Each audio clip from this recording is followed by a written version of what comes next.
मित्रांनो, एकदा एका झाडावर दोन पक्ष्यांची घरटे असतात. पहिल्या फांदीवर हे गरुडाचं घरटं असतं आणि दुसऱ्या फांदीवर मात्र कबुतराचं घरटं असतं. एके दिवशी कबुतराच्या घरट्यात गरुडाचा अंडा पडतो. कोणालाही काही समजत नाही. काही दिवसानंतर त्यातून बारीक बारीक पिल्ले बाहेर पडतात.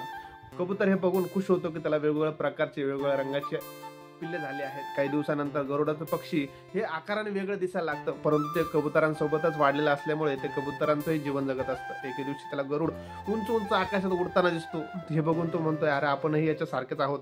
ह्योही आपल्यासारखा दिसतोय, आपणही याच्यासारखं उंच उंच आकाशात उडू शकतो. हे बघून तो उंच उडण्याचा प्रयत्न करतो. तोच बाकीचे कबुतराचे पिल्ले त्याला म्हणतात, अरे तू वेडा आहेस का? तो पक्षी गरुड आहे. तो पक्षी पक्ष्यांचा राजा आहे. ते जे करू शकतं ते आपण कधीही करू शकत नाही. तो जेवढं उंच उडू शकतो तेवढं आमचं आपण कधीही उंच उडू शकत नाही.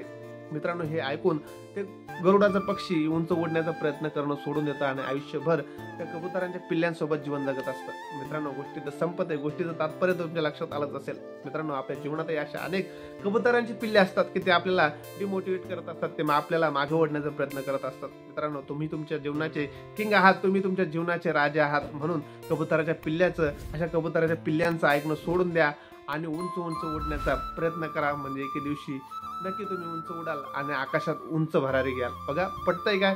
जय भीम, जय महाराष्ट्र.